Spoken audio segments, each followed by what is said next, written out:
The possibility of Kyler Murray being released by the Arizona Cardinals isn't just another offseason rumor. It's the kind of development that could reshape multiple franchises at once. When NFL Network insider Ian Rappaport reports that Murray could be cut barring a last-minute trade, it signals that this situation has moved beyond idle speculation. Arizona is clearly evaluating whether its long-term future still includes the former number one overall pick. And financially, this would be seismic. Murray is only in the second year of a $230.5 million extension signed in 2022. According to contract breakdowns, he remains on the Cardinals' books for over $125 million through 2028. Nearly $40 million is fully guaranteed in 2026 alone. If Arizona releases him outright in March, the dead cap hit would be roughly $57.7 million. A post-June worst designation would split that figure, about $50.5 million in 2026 and $7.2 million in 2027. No matter how it's structured, that's a massive financial concession. Teams do not absorb cap hits of that magnitude unless they are convinced the current trajectory isn't sustainable. The core issue isn't talent. Murray's physical tools have never been in question. His arm elasticity, off-platform creativity, and rare quickness outside the pocket once made him one of the league's most dynamic dual-threat quarterbacks. At his peak, he forced defenses into impossible dilemmas: spy him and sacrifice coverage, or drop back and risk explosive scrambles. But availability has been the recurring problem. Murray has missed 30 games across 7 seasons. Last year, he threw for just 962 yards, with 6 touchdowns and 3 interceptions in 5 games before a foot injury shut him down. Over his career, various injuries have disrupted continuity. And in today's NFL, continuity is currency. He has also appeared in only 1 playoff game during his career. For a quarterback drafted to elevate a franchise, postseason absence becomes a narrative anchor. From Arizona's perspective, this decision may be philosophical as much as financial. New head coach Mike LaFleur brings a system rooted in timing, structure, and rhythm, passing. That offense demands consistent footwork, layered progression reads, and trust in pocket mechanics. While Murray can absolutely operate within structure, his game has historically thrived in improvisation. The question becomes, does LaFleur want to mold the system around Murray or reset the quarterback position to better fit the scheme? Reports linking Arizona to Jimmy Garoppolo are telling. Garoppolo has experience operating in similar offensive frameworks from his time with the San Francisco 49ers and the Los Angeles Rams coaching tree. He's not as explosive as Murray, but he's historically comfortable executing timing-based concepts. Of course, moving from Murray to Garoppolo would represent a philosophical pivot, prioritizing system compliance over dynamic upside. Meanwhile, if Murray becomes available, the market would develop quickly, and one of the most intriguing potential suitors is the Minnesota Vikings. Minnesota is in a far different competitive window than Arizona. The Vikings are built to win now. After a 14-3 season in 2024 and a playoff appearance, expectations inside that building have shifted from rebuilding to contending. However, the quarterback situation remains unsettled. J.J. McCarthy showed flashes but struggled with injuries and inconsistency. The franchise even dismissed general manager Kwesi Adofo-Mensah, the architect behind the trade-up that secured McCarthy with the 10th overall pick. That move alone suggests urgency. Minnesota's roster features elite offensive weaponry, headlined by Justin Jefferson.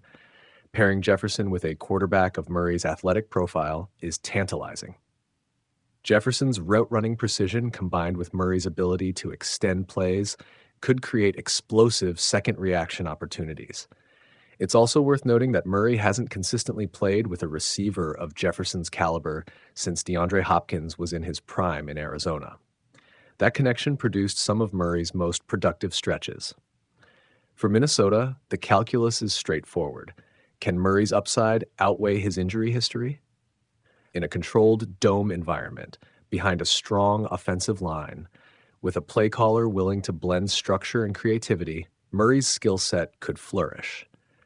The Vikings wouldn't need him to carry the franchise alone. They would need him to elevate an already competitive roster.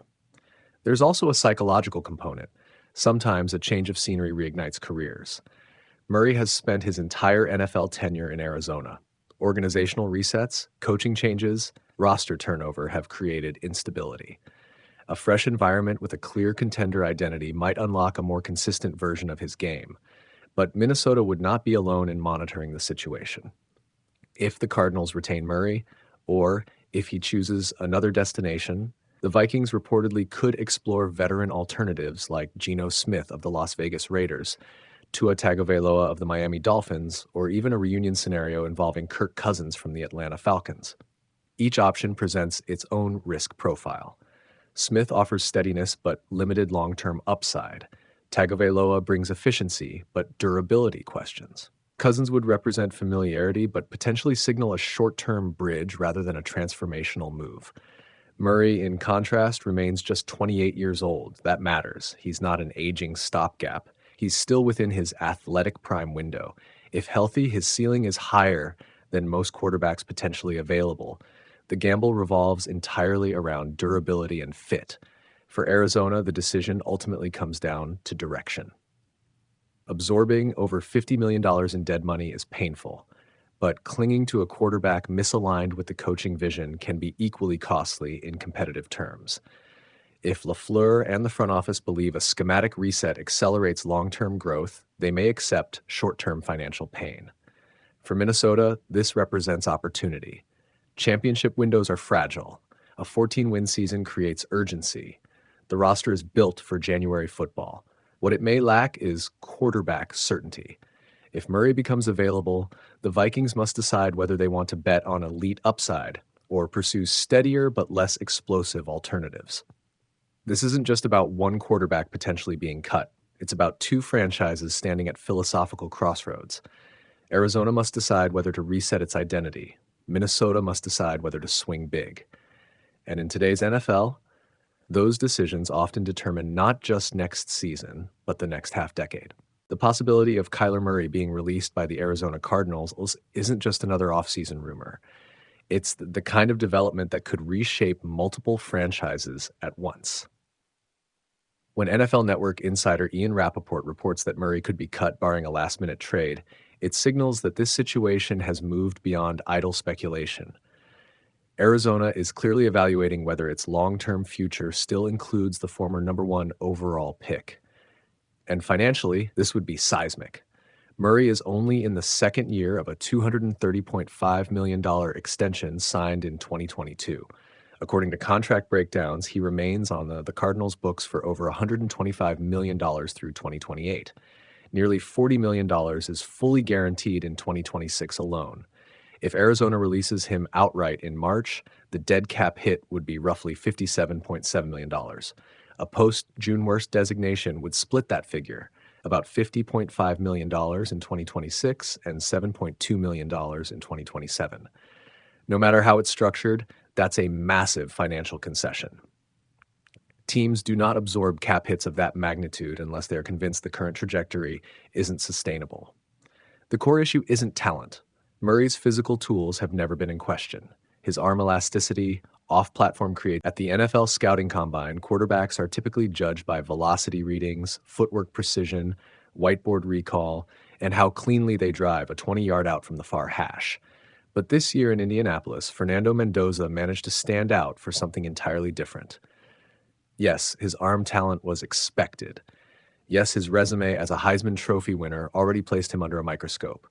But what truly turned heads wasn't a throw. It was a conversation about finance. In a setting where prospects are measured in tenths of a second and scrutinized for mechanical flaws, Mendoza leaned into a discussion about financial literacy, long-term investment planning, and sustainability beyond football. And he did it with confidence. That matters more than it seems. The NFL scouting combine is as much about interviews as it is about drills. Teams bring quarterbacks into private meeting rooms to dissect coverages, recall protections, and diagram plays. But those sessions also explore maturity, leadership, and self-awareness. Franchises are not just drafting arms. They are drafting CEOs of multi-million-dollar operations.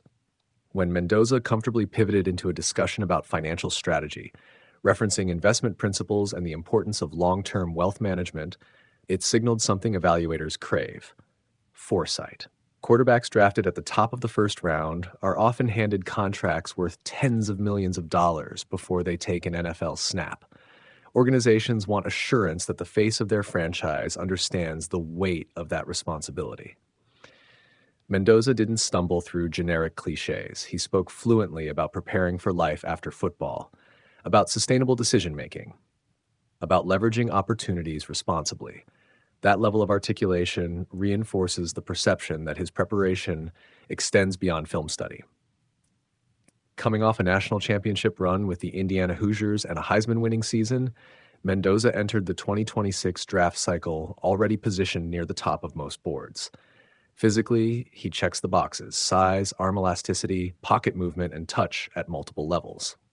But the difference between a top 5 pick and a franchise cornerstone often lives in the margins, the traits that can't be measured by radar guns. Composure is one of them. At the Combine, prospects face relentless questioning from general managers, head coaches, coordinators, and team psychologists. Some players become robotic. Others overcompensate with bravado. Mendoza struck a balance. His financial acumen wasn't performative. It was natural. He has a documented background in business studies and has previously discussed his interest in entrepreneurship and economic literacy. That intellectual curiosity translates directly into how teams evaluate leadership potential. Franchises often use the phrase process-oriented. It refers to players who focus on preparation and structure rather than impulse. Mendoza's approach to financial planning mirrors that mindset on the field. Long-term vision, calculated risk assessment, discipline. That psychological profile appeals heavily to quarterback-needy teams. Consider what NFL front offices are truly searching for: someone who can digest complex playbooks, adjust protections pre-snap, command a locker room, manage media narratives, and represent the organization publicly, all while performing under relentless pressure. When Mendoza discusses investment portfolios with the same calm he uses to break down a too-high safety look, it reinforces the belief that pressure doesn't rattle him. There's also strategic branding at play.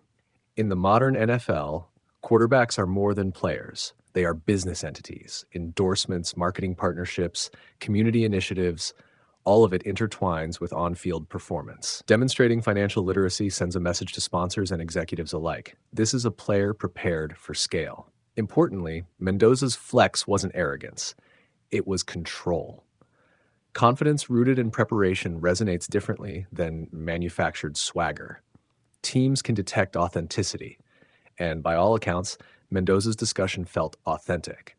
Of course, the combine ultimately circles back to football. Scouts still analyze his throwing mechanics, velocity consistency, and decision-making under simulated pressure. They scrutinize his performance in high-leverage college moments. They dissect tape from his championship run, evaluating how he manipulated safeties and responded to blitz packages. But quarterbacks at the top of the draft are rarely separated by raw ability alone. What often distinguishes them is cognitive command. When a quarterback understands leverage in financial markets, it subtly suggests he understands leverage in coverage schemes. When he values sustainability in wealth building, it hints at patience in offensive execution. The parallels aren't literal, but the psychological patterns align.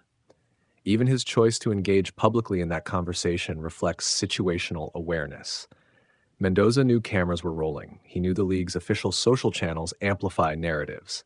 Instead of delivering rehearsed sound bites about taking it one day at a time, he showcased another dimension of his identity. That multi-dimensional presence strengthens his projection as a long-term franchise leader. Some evaluators worry about distractions when prospects emphasize interests outside football, but the league has evolved. Intellectual breadth is now viewed as an asset, not a liability. Teams want quarterbacks capable of navigating complex business ecosystems while maintaining elite performance standards. Mendoza appears to understand that balance, and timing matters. As the draft cycle intensifies, subtle differentiators carry outsized influence. Medical evaluations, private workouts, and pro days will all shape final boards, but interview impressions linger. Decision-makers remember how a player made them feel in conversation. If Mendoza left meeting rooms with executives thinking, "He's ready," that's invaluable currency. There's also an underlying message to younger players watching. Financial literacy has become an increasingly emphasized topic across professional sports. Stories of athletes mismanaging wealth are well documented. By confidently discussing fiscal responsibility before even signing his rookie deal, Mendoza positions himself as part of a new generation prioritizing sustainability. That maturity aligns with his on field style. He's not a reckless gunslinger, he's calculated, efficient, willing to take what defenses offer rather than forcing hero throws unnecessarily. His statistical profile reflects controlled aggression, selective vertical shots, disciplined checkdowns, low turnover frequency. The same temperament surfaces in his off-field interests. For quarterback-needy franchises picking near the top, the question isn't just, can he throw? It's, can he lead a billion-dollar organization through volatility? Mendoza's combined performance, both physically and intellectually, suggests he embraces that responsibility. He didn't just showcase arm talent in Indianapolis, he showcased readiness. And in a draft class loaded with athletic ability, that sense of readiness might be what ultimately separates him when his name is called early on draft night. Because in today's NFL, commanding your future can be just as powerful as commanding the huddle. At the NFL Scouting Combine, quarterbacks are typically judged by velocity readings, footwork precision, whiteboard recall, and how cleanly they drive a 20-yard out from the far hash. But this year in Indianapolis, Fernando Mendoza managed to stand out for something entirely different. Yes, his arm talent was expected. Yes, his resume as a Heisman Trophy winner already placed him under a microscope. But what truly turned heads wasn't a throw. It was a conversation about finance. In a setting where prospects are measured in tenths of a second and scrutinized for mechanical flaws, Mendoza leaned into a discussion about financial literacy, long-term investment planning, and sustainability beyond football. And he did it with confidence. That matters more than it seems. The NFL Scouting Combine is as much about interviews as it is about drills. Teams bring quarterbacks into private meeting rooms to dissect coverages, recall protections, and diagram plays. But those sessions also explore maturity, leadership, and self-awareness. Franchises are not just drafting arms. They are drafting CEOs of multi-million-dollar operations. When Mendoza comfortably pivoted into a discussion about financial strategy, referencing investment principles and the importance of long-term wealth management, it signaled something evaluators crave: foresight. Quarterbacks drafted at the top of the first round are often handed contracts worth tens of millions of dollars before they take an NFL snap. Organizations want assurance that the face of their franchise understands the weight of that responsibility. Mendoza didn't stumble through generic cliches. He spoke fluently about preparing for life after football, about sustainable decision-making, about leveraging opportunities responsibly. That level of articulation reinforces the perception that his preparation extends beyond film study. Coming off a national championship run with the Indiana Hoosiers and a Heisman-winning season, Mendoza entered the 2026 draft cycle already positioned near the top of most boards. Physically, he checks the boxes: size, arm elasticity, pocket movement, and touch at multiple levels. But the difference between a top 5 pick and a franchise cornerstone often lives in the margins, the traits that can't be measured by radar guns. Composure is one of them. At the Combine, prospects face relentless questioning from general managers, head coaches, coordinators, and team psychologists. Some players become robotic. Others overcompensate with bravado. Mendoza struck a balance. His financial acumen wasn't performative. It was natural. He has a documented background in business studies and has previously discussed his interest in entrepreneurship and economic literacy. That intellectual curiosity translates directly into how teams evaluate leadership potential. Franchises often use the phrase process-oriented. It refers to players who focus on preparation and structure rather than impulse. Mendoza's approach to financial planning mirrors that mindset. The quarterback situation in Cleveland has felt like a storm cloud hanging over the franchise for months. National analysts have projected splash moves. Fans have debated veteran free agents. Draft experts have mocked quarterbacks to the Browns in nearly every early projection. But according to longtime Browns insider Mary Kay Cabot, the answer may not be found outside the building at all. Her recent comments suggest that the Cleveland Browns are increasingly comfortable with the idea that their next starting quarterback is already on the roster. And that belief reshapes the entire offseason narrative. When Cabot says she doesn't see a veteran clearly better than either Deshaun Watson or Shedeur Sanders, that's not just casual speculation. That's a signal.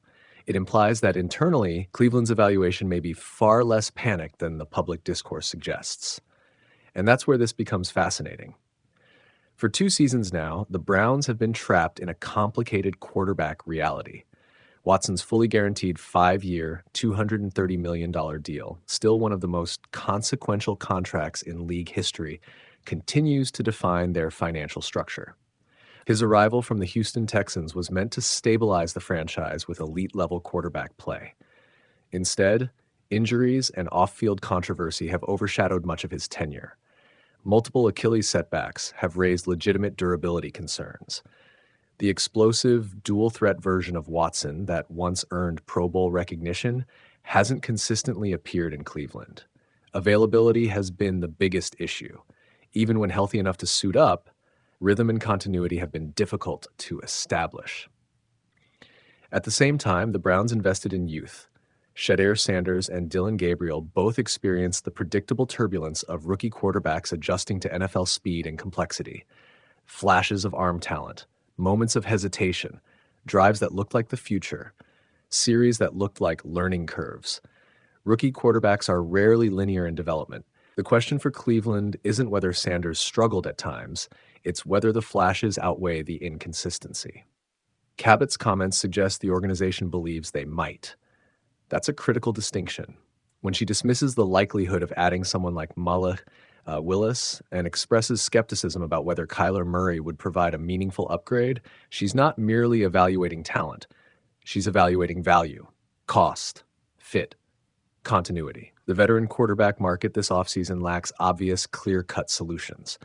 Most available names come with either age concerns, system fit questions, or injury histories of their own. Trading for a quarterback would require draft capital. Signing one would require cap maneuvering. Both options would signal dissatisfaction with internal development, and Cleveland may not be ready to send that signal. Financially, sticking with an in-house option provides flexibility. Watson's contract already occupies a massive portion of the cap structure. Adding another significant veteran salary would complicate roster construction. Drafting a quarterback early would mean resetting development timelines and potentially crowding an already complex quarterback room. From a front office standpoint, preserving draft capital while evaluating internal growth is rational, but rational doesn't always feel bold. The fan base has endured years of instability at the position. The hunger for a definitive answer is understandable. A splash signing creates excitement. A first-round quarterback generates hope. Rolling with what you already have feels less dramatic. Yet sometimes the most strategic move is patience. If the Browns genuinely believe Sanders can take a year-two leap, that decision becomes less about avoiding change and more about trusting development. The same applies to Watson, albeit in a different context. If medical evaluations indicate improved health and mobility, Cleveland could view 2026 as a final proving ground before more drastic decisions are required. Watson's situation is particularly complex because of the financial commitment. Fully guaranteed money changes timelines. Releasing or moving on from him outright is not a simple football decision. It's a structural one. As long as he remains under contract, Cleveland has incentive to determine definitively whether he can reclaim high-level form. Meanwhile, Sanders represents upside without legacy baggage. He's young, he's inexpensive relative to veteran starters, he has shown playmaking instincts and confidence in high-pressure situations. The inconsistencies, decision speed, pocket discipline, processing against disguised coverages are coachable. Whether those traits accelerate in year two will likely determine Cleveland's direction in 2027. There's also Dillon Gabriel, who, while less discussed publicly, remains part of the internal evaluation process. Teams rarely dismiss quarterback options lightly when depth and competition can sharpen development. What makes Cabot's timing notable is the calendar. Free agency's legal negotiating window opens soon. The draft sits just weeks away. If Cleveland were aggressively pursuing outside options, groundwork would already be visible through agent chatter and preliminary visits. Instead, reporting suggests relative calm. That calm speaks volumes.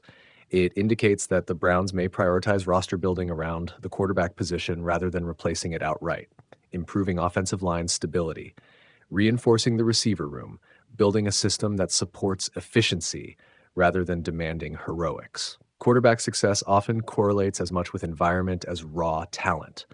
Cleveland may believe its next step isn't changing the quarterback, but strengthening the ecosystem around whoever wins the job. Of course, this approach carries risk. If Watson's health falters again and Sanders fails to make the expected developmental jump, the Browns could enter 2027 facing the same questions, only with fewer premium draft positions available. Passing on this draft class could be scrutinized heavily if another team uncovers a star. That's the tension inherent in patience. But boldness for its own sake can be equally dangerous. The quarterback carousel has burned franchises before. Chasing upgrades without conviction leads to resets that never fully reset anything. By signaling belief in internal options, Cleveland is effectively betting on evaluation accuracy. They are trusting their scouting department's assessment of Sanders' trajectory. They are trusting medical projections on Watson's recovery. They are trusting coaching continuity to maximize both. It's not the loudest strategy, but it may be the most measured. The emotional response from fans will likely be mixed. After weeks of speculation, expectations of dramatic movement are high. A quiet offseason under center may feel anticlimactic. Yet within the building, clarity matters more than headlines. If the Browns truly see no external veteran who clearly surpasses what they already possess, forcing a move would contradict their internal grades. And good organizations align actions with evaluations, even when public pressure mounts. Ultimately, the 2026 season may function as an extended evaluation year. Watson's health, Sanders' progression, offensive system adjustments, locker room response. All of it will shape the franchise's next pivot point. For now, the message from one of Cleveland's most connected insiders is simple but significant. The replacement plan might not require a trade call or draft night surprise. It might already be standing in the quarterback room. And if that belief proves accurate, Cleveland's most important offseason decision won't be about acquisition. It will be about conviction. The possibility of Derek Carr returning to the NFL was already surprising. The idea that his comeback could land him with the New York Jets makes it even more intriguing and complicated. According to Matthew Berry of NBC Sports, the New Orleans Saints, who still control Carr's rights, are expected to move him, and the Jets are the AFC team most strongly connected to a potential trade. On the surface, it feels like one struggling franchise passing a veteran quarterback to another. But once you dig deeper, the situation reveals layers of leverage, timing, and desperation that could shape both organizations' short-term futures. Why the Saints appear ready to move on. The Saints' comfort level is the first domino. Barry's report indicates New Orleans is very happy with Tyler Show, effectively signaling that Carr is no longer part of their long-term or even short-term plans. That's significant because Carr didn't retire due to declining performance. He retired because of a serious shoulder injury before the 2025 season began. When a team publicly expresses confidence in a successor, it changes trade dynamics. It reduces ambiguity. The Saints aren't holding Carr as insurance. They're positioning him as an asset.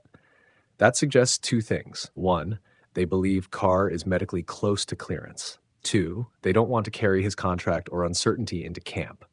From a front office perspective, this is about asset optimization.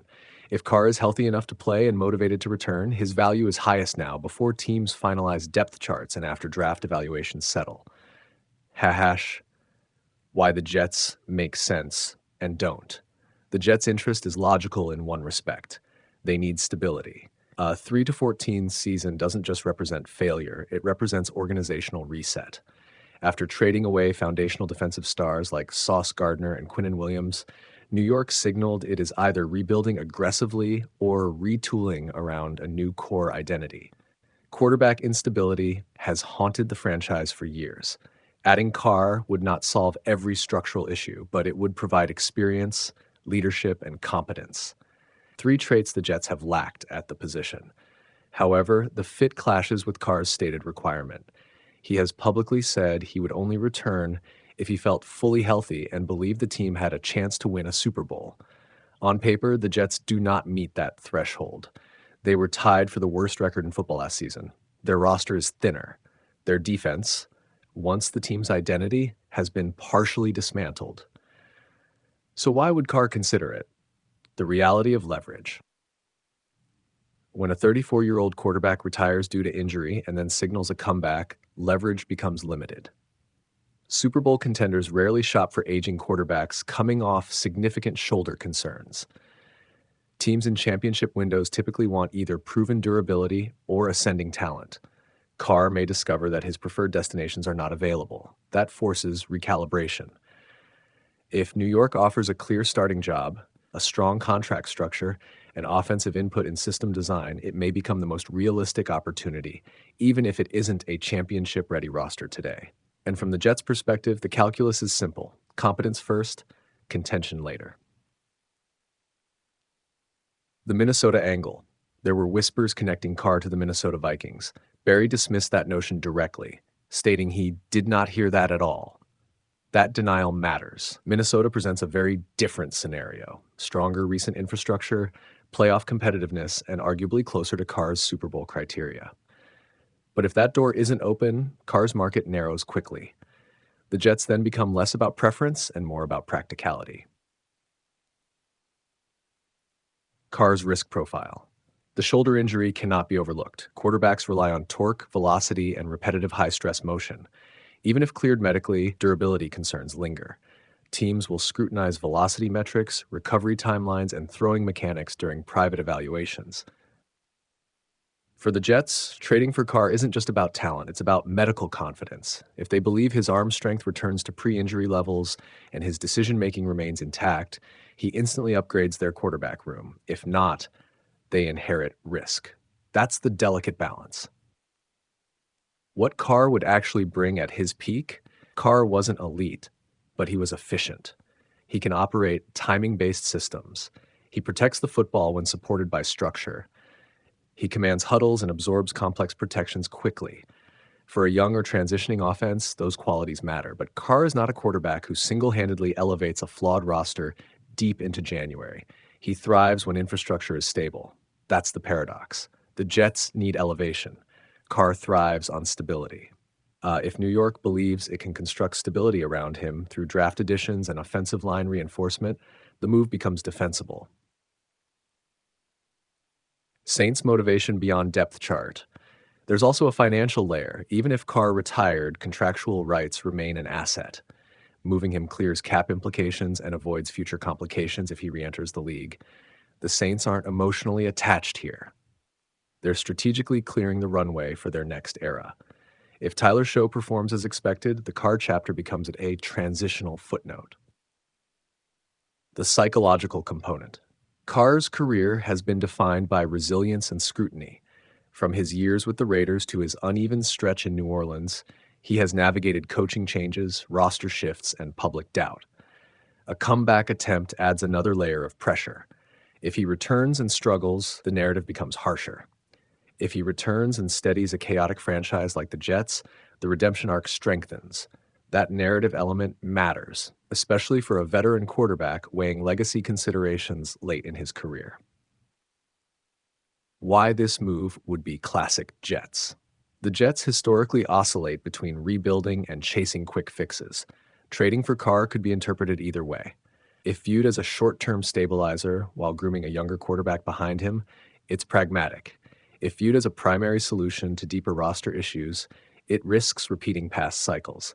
The front office must define its intention clearly. Carr cannot be both bridge and savior without unrealistic expectations. Carr's standards versus market reality. The most fascinating element remains Carr's Super Bowl condition. In theory, every competitor wants a ring. In practice, opportunity shapes ambition. If no immediate contender presents an offer, Carr faces a choice: wait and risk no opportunity. Accept a developmental team and attempt to elevate it. Quarterbacks rarely walk into perfect situations late in their careers. More often, they shape imperfect ones. If Carr believes New York's struggles were more about instability than talent, He may convince himself the Jets are closer than their record suggests. That's how veterans justify second acts. Final outlook. The report linking Carr to the Jets feels credible, not because it's glamorous, but because it's logical. The Saints appear ready to move forward. The Jets need quarterback experience. Carr wants to return, but may not control the ideal landing spot. In a league driven by leverage and timing, those conditions often align. If the trade happens, it won't dominate headlines the way blockbuster quarterback moves once did. It will feel measured, even risky, but sometimes the NFL isn't about splash. It's about survival. For Derek Carr, survival means finding a team willing to believe his shoulder holds up. For the Jets, survival means finding a quarterback capable of restoring baseline competence. If both sides see mutual benefit, the deal becomes less about chasing a Super Bowl immediately and more about stabilizing chaos. And in today's AFC landscape, sometimes that's the first step toward relevance again. Kyler Murray's exit from Arizona feels less like a sudden breakup and more like the inevitable conclusion to a relationship that had been fraying for years. When Mike LaFleur stood at the podium during the NFL scouting combine and described Murray as always a problem for defensive coordinators, it sounded like praise. And in a vacuum, it was. But context matters. LaFleur was speaking about a quarterback still technically on his roster, one who had already been benched in 2025 to avoid triggering future guarantees. That subtle distance told you everything. Now, with Kyler Murray confirming his departure and the Arizona Cardinals expected to release him when the league year opens, the league is preparing for one of the most fascinating value opportunities in recent free agency history. Because Murray won't just be available, he'll be cheap. Arizona is on the hook for $36.8 million in guarantees for 2026. Once he's released, another team can sign him for the veteran minimum, roughly $1.3 million, while the Cardinals absorb the bulk of the financial burden. That fundamentally changes the quarterback market. Murray is no longer a $230 million contract. He's a former number one overall pick with Pro Bowl flashes, available at a backup level cap hit. That's not just intriguing, that's disruptive. So where does he land? 3 teams stand out, and for very different reasons. The first is the Minnesota Vikings. Minnesota won 14 games in 2024 and made the playoffs.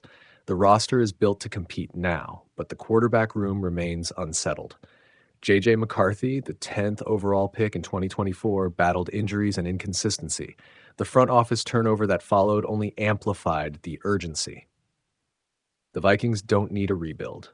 They need stability with upside. Murray provides both at minimal cost. Imagine him operating in a dome environment with Justin Jefferson stretching defenses vertically and horizontally. Murray's off-script crypt creativity paired with Jefferson's elite route running could recreate some of the explosive chemistry he once had with DeAndre Hopkins in Arizona. More importantly, Minnesota wouldn't need Murray to be Superman. They'd need him to distribute, extend plays selectively, and capitalize on favorable matchups. At the veteran minimum, he represents a low-risk, high-reward competitor who could either push McCarthy or seize the job outright. The second team is the Atlanta Falcons. Atlanta drafted Michael Penix Jr. 8th overall in 2024, but his late November ACL tear complicates everything. History shows that quarterbacks often need a full season post-ACL before regaining full comfort and mobility. Penix's injury history, multiple season-ending setbacks across college and the pros, adds another layer of uncertainty. For a Falcons team eager to capitalize on a talented offensive core, waiting patiently may not align with ownership expectations. Murray in Atlanta would be electric. He thrives in space, and the Falcons' offensive design emphasizes play action, movement, and vertical stress. Murray's mobility could elevate that system immediately. And unlike Penix, Murray has already navigated NFL defensive complexity. Financially, the Falcons could structure a 1-year prove-it deal with incentives, maintaining long-term flexibility while insulating themselves against Penix's recovery timeline. The third, and perhaps most intriguing, is the Indianapolis Colts. Indianapolis placed a transition tag on Daniel Jones, but Jones tore his Achilles in December. That injury clouds his Week 1 availability and mobility outlook. For a Colts roster that believes it can compete in the AFC South, uncertainty at quarterback is dangerous. Murray could walk into Indianapolis with a legitimate path to the starting job. The Colts' offensive line remains a strength. The run game is established. Adding a dual-threat quarterback into that ecosystem forces defenses to account for zone read elements and scramble drills. It also reduces pressure on Murray to carry the entire offensive burden. In all three cases, the calculus is the same. Murray at $1.3 million is not the same risk profile as Murray at $46 million per year. His resume deserves context. Since being selected first overall in the 2019 draft, Murray has completed 67.1% of his passes for over 20,000 yards, 121 touchdowns, and 60 interceptions. He has added more than 3,000 rushing yards and 32 rushing touchdowns. Only Josh Allen of the Buffalo Bills and Jalen Hurts of the Philadelphia Eagles have more rushing touchdowns at the position during that span. His 92.2 passer rating ranks middle of the pack among active quarterbacks over the last 7 seasons. Not elite, but far from ineffective. Yes, evaluators believe he has declined physically since his early seasons. The burst isn't quite as sharp. The escapability isn't as effortless. But even a slightly diminished Murray remains a defensive headache. Coordinators still alter game plans to account for his mobility, and motivation shouldn't be questioned. In his farewell message, Murray acknowledged adversity and declared that his best football lies ahead. Players released under financial tension often enter the next chapter with sharpened focus. For the first time in his career, Murray gets to choose his environment. He no longer needs to chase the biggest contract. Arizona already paid him. He can prioritize infrastructure, offensive line stability, coaching continuity, play caller fit, receiver quality, a legitimate path to the starting role. That freedom makes him dangerous. League sources are split on how many elite years Murray has left. Some believe the injuries have permanently altered his ceiling.